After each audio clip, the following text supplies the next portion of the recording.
Bonjour à tous, bienvenue pour ce dernier Mobility Talks consacré à l'infrastructure de recharge du véhicule électrique, mais surtout de ses innovations. Il y a 2 semaines, on a eu la chance d'accueillir Manon Laverne qui est venue nous dresser un panorama du sujet, du déploiement des bornes de recharge en France, et essayer d'identifier quelles peuvent être les innovations qui peuvent permettre d'améliorer l'expérience utilisateur. La semaine passée, on a eu un talk très très riche avec Guillaume Lesueur, qui est directeur de EDF Pulse Ventures, le CVC d'EDF, qui est venu nous exposer la stratégie du grand groupe, mais aussi ses priorités en tant qu'investisseur, où trouver l'innovation et comment créer des synergies finalement entre start-up et grands groupes. Et pour terminer le bal, je suis ravi d'accueillir Augustin Derville, le cofondateur d'Electra, un nouvel entrant qui développe une approche innovante sur la recherche de VE. Salut Augustin. Salut Vincent, bonjour à tous. Merci beaucoup d'avoir accepté l'invitation à participer à ces Mobility Talks. Vous le savez, qui sont proposés par le Mobility Club, un club privé pour les grands groupes de la mobilité, qui permet d'être mieux connecté à l'écosystème startup, mais aussi de décrypter les grandes tendances de l'innovation sur la mobilité et la smart city. Vous le savez maintenant, je vous disais que vous êtes pas mal connectés. N'hésitez pas à utiliser le chat pour vous présenter et la section dédiée pour poser vos questions. Vous le savez, on en prendra quelques-unes après l'échange avec Augustin. Augustin, avant de se lancer dans nos habituelles 3 questions, je t'invite à te présenter et nous décrire un petit peu l'activité de Electra. Bonjour à tous, donc moi je suis Augustin Derville, un des 3 cofondateurs d'Electra avec Julien Belliato et Aurélien Demeaux. Moi je travaille plus particulièrement sur les sujets de business development côté amener du trafic sur les stations, donc que ce soit avec des flottes B2B ou des partenaires ou alors des utilisateurs B2C. Et alors Electra, qu'est-ce qu'on fait chez Electra? On développe des stations de recharge ultra rapides en zone urbaine avec un fort accent technologique et notamment une maîtrise totale en tant que CPO de notre superviseur et d'une application pour accéder à la station. Merci pour cette intro. Bah justement, voilà, vous arrivez, vous êtes un nouvel entrant sur ce marché. Il y a déjà pas mal d'acteurs. Justement, vous, en tant que startup, voilà, quel était votre constat un petit peu sur l'état du marché des bornes de recharge? Alors, quand on a lancé Electra il y a maintenant quasiment 2 ans, le constat, il était à l'époque le suivant, c'était qu'on installait énormément de bornes de recharge ultra rapide sur les autoroutes. Il y avait Tesla, Ionity. Et au sein des villes, on installait des bornes de recharge lentes parce qu'on estimait que les gens stationnaient plus longtemps. Nous, on s'est un petit peu... Enfin voilà, on a cherché à casser un petit peu cette dualité entre charge ultra rapide et sur autoroute et bornes lentes en ville, avec notamment l'idée d'installer de la fast charge dans les grandes villes, notamment pour des gens qui roulent beaucoup, donc type des taxis, des VTC, des logisticiens, des gens qui n'ont pas forcément la possibilité de se charger à domicile. Il y a beaucoup de gens qui habitent dans des habitats collectifs dans les grandes métropoles et qui n'ont pas facilement accès à une prise lente dans leur garage parce que soit leur véhicule dort dehors, soit leur copropriété met du temps à s'équiper. Plus d'ailleurs, plus tout un marché de gens qui ont des besoins ponctuels. Ils ont beau avoir une borne à domicile, il y a toujours des moments où finalement on n'a pas devant soi les 8-10 heures suffisantes pour recharger son véhicule. Et donc avoir des bornes ultra rapides d'appoint est un moyen de les conforter et de les amener à se recharger, à passer au véhicule électrique, pardon. C'est vraiment ça la mission d'Electra, c'est vraiment d'aider les gens à passer au véhicule électrique. Ok, chouette. Ouais, c'est vraiment, en fait, ouais, vous avez étudié le maillage, l'état des solutions, finalement, parce qu'il y avait un espace aussi pour entrer du côté marché. Et justement, vous le faites parce que, voilà, d'un point de vue produit, voilà, avec une intégration technologique assez poussée, voilà, sur l'approche produit, en quoi ça peut être un avantage compétitif, justement, à tous ces autres acteurs ou ces autres solutions que tu viens de décrire? Justement, nous, donc, en entrant sur le marché, on a bien regardé l'expérience des clients et qui était satisfait de son expérience. Il y a quand même les utilisateurs de Tesla qui aujourd'hui, avec un modèle intégré, avec à la fois les bornes et le logiciel qui va derrière, avaient la meilleure expérience. Donc on s'est dit que c'était sûrement le play. Alors Tesla, ils ont une expérience qui fonctionne très bien sur les longs trajets, avec des bornes disposées à travers toute la France pour vous permettre de faire un Paris-Marseille. Nous, l'idée, c'est qu'on s'est dit, on va installer des bornes de recharge ultra rapide plus rapprochées dans les villes.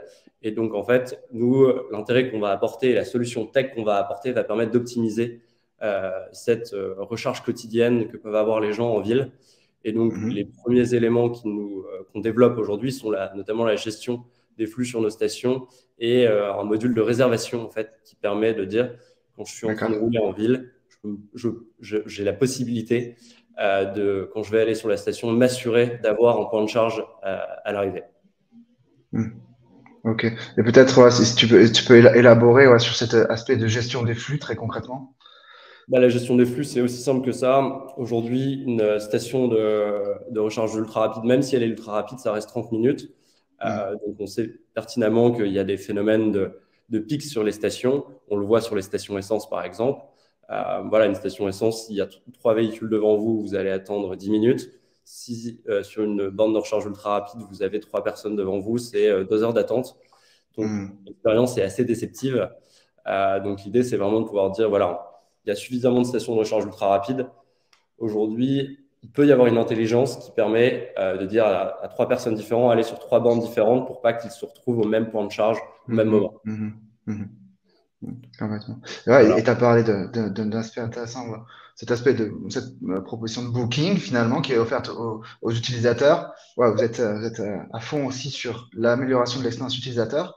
Selon toi et la vision Electra sur les facteurs clés de succès finalement de l'expérience utilisateur. Favoriser la transition vers le VE concrètement en termes d'expérience, comment ça se matérialise en tant qu'utilisateur, comment je vais pouvoir utiliser le service Electra et pourquoi je vais avoir envie d'y revenir aussi.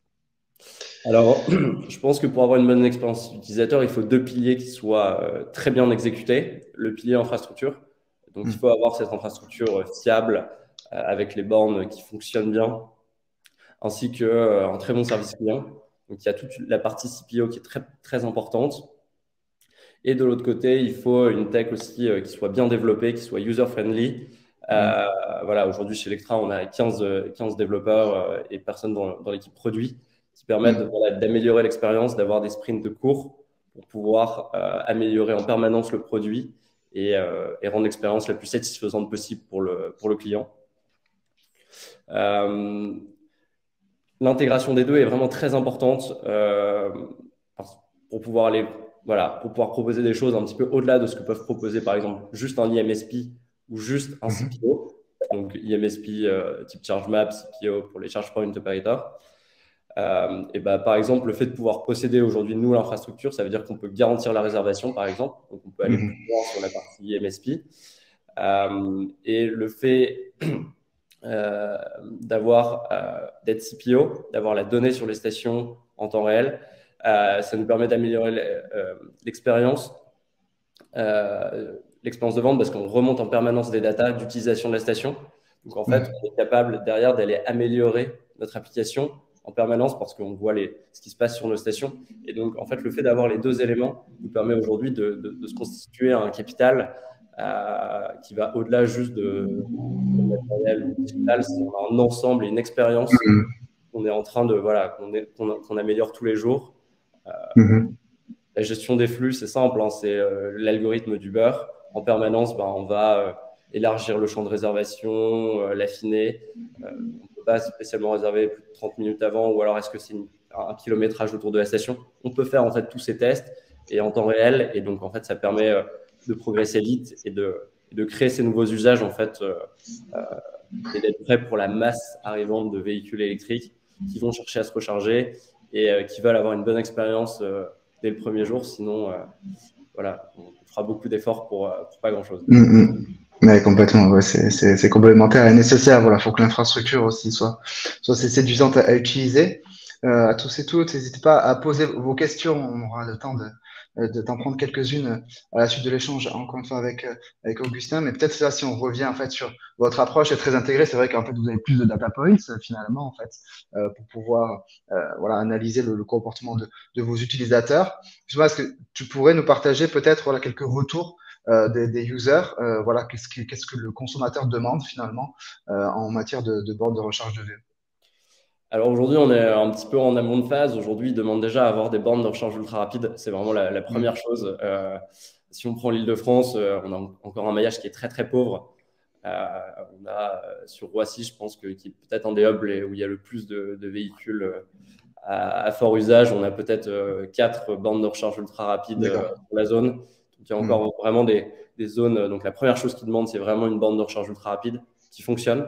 Donc ça, c'est vraiment les demandes un petit peu primaires. Et on essaie justement d'anticiper leurs futurs besoins quand ce maillage sera là. Ils demandent voilà, vraiment une expérience simple, fluide. Et on commence déjà à avoir les premiers phénomènes de queue au niveau des stations, notamment proches des aéroports, dans les centres-villes, où en fait, il n'y a pas suffisamment de bornes. Il y a des gens qui arrivent et qui doivent faire la queue derrière d'autres véhicules. Et donc, forcément, quand on leur parle de cette notion de réservation, le fait de ne pas perdre de temps, de pouvoir arriver, ça fait écho. Et aujourd'hui, on a une base de clients sur Aubervilliers qui fait du repeat de manière assez intéressante et qui utilise en fait le système de réservation. Alors, c'est un petit peu la première fois, si vous allez la tester à Aubervilliers, la première fois, c'est un petit peu particulier parce que ça change de l'IMSP classique. Mais finalement, on fait tout pour que ça soit le plus simple possible pour le premier utilisateur. Et une fois que vous l'avez utilisé une fois, ça devient vraiment très, très facile et les gens l'utilisent. Enfin voilà, aujourd'hui, on était beaucoup sur sur les badges IMSP aujourd'hui à l'origine. Et on a réussi à avoir, maintenant, on fait plus de charges via notre application. Ok. Et tu viens de citer Aubervilliers pour les premiers déploiements. Justement, quand il s'agit du maillage, voilà, qu'est-ce que vous allez regarder à Electra voilà, pour continuer votre déploiement? Alors nous, le maillage, donc quand on regarde une ville, un site, on va regarder trois choses. On va regarder forcément le trafic, on va regarder la densité de population, on va regarder les gens qui sont des personnes captives du parking, donc le nombre de tickets magasins ou autres. Et on va établir le fait que ce site est pertinent ou non. Et donc ensuite, une fois qu'on a analysé ce site, on va regarder s'il n'y a pas une de nos stations qui est trop proche aussi. On va chercher à faire le maillage d'une ville. Et donc, on va chercher tous les emplacements stratégiques pour avoir un maillage pertinent et qu'un utilisateur, vous êtes dans la région lyonnaise, vous allez avoir suffisamment de stations pour que partout où vous rouliez, vous ayez une station à moins de 5 minutes de là où vous êtes.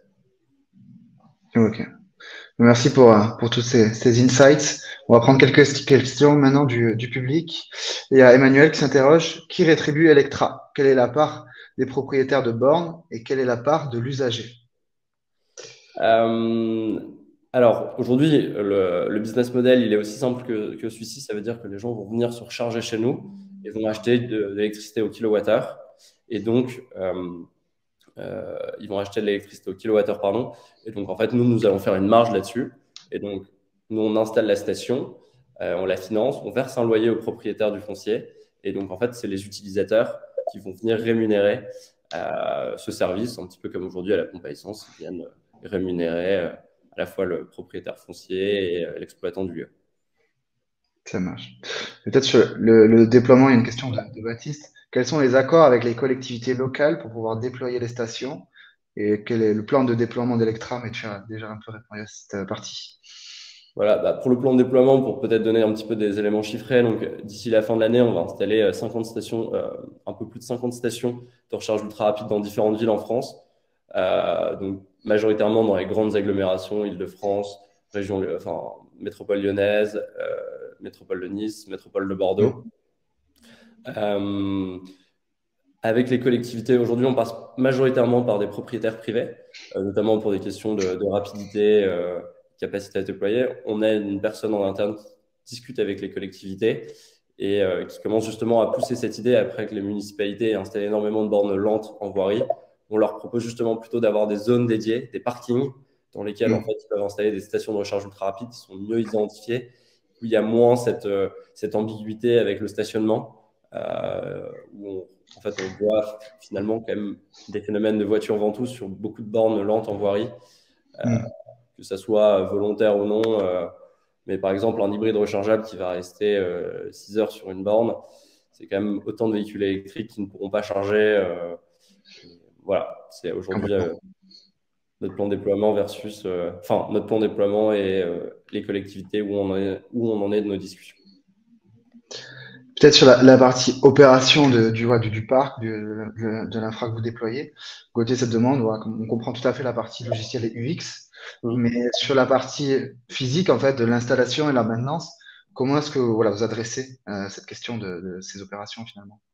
En fait, moi, quand j'ai lancé la société, c'est simple. Je me suis dit, il y a vraiment ces deux piliers. Il y a la tech et l'infrastructure. L'infrastructure, c'est pour ça qu'on a été chercher on a aujourd'hui une équipe, on a 12 personnes dans notre équipe infrastructure, dont Julien Belleteux, mon associé, qui avait déjà installé des stations de recharge ultra rapide. Donc, il connaît très bien le métier, il connaît très bien les installateurs, il connaît très bien le matériel, il connaît très bien les mainteneurs.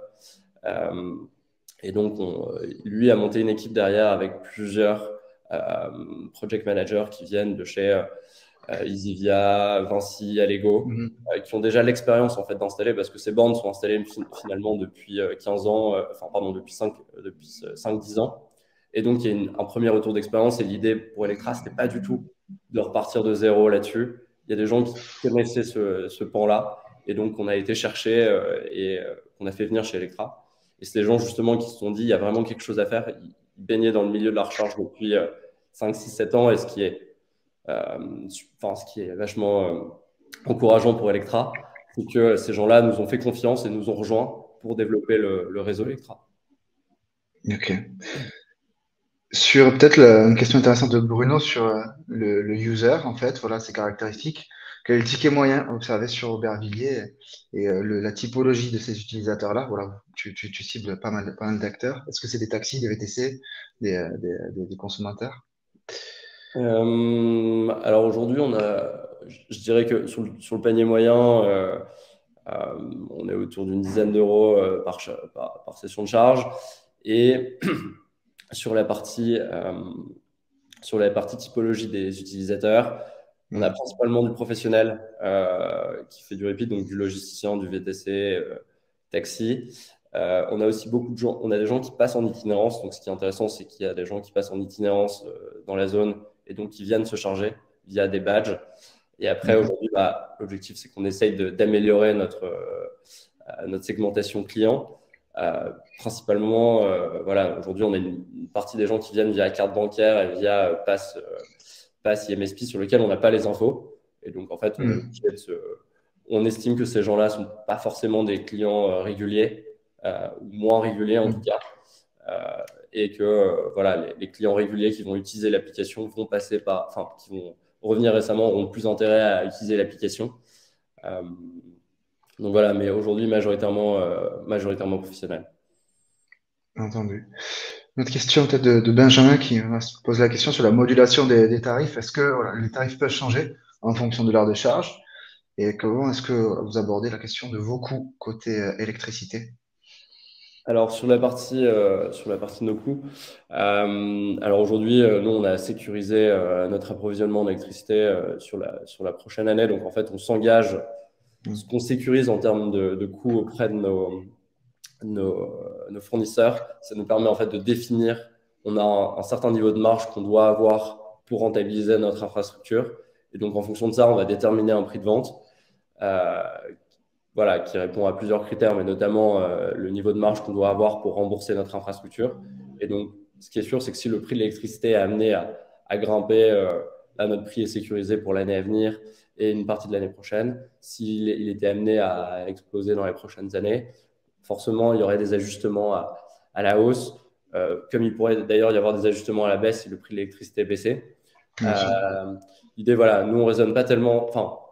On essaye d'être le plus compétitif possible et d'avoir un prix. Mais aujourd'hui, si vous regardez, on est à 0,44 centimes du kilowattheure TTC, ce qui est parmi les prix les plus bas. Même Tesla qui était en dessous de nous est repassé au-dessus de nous.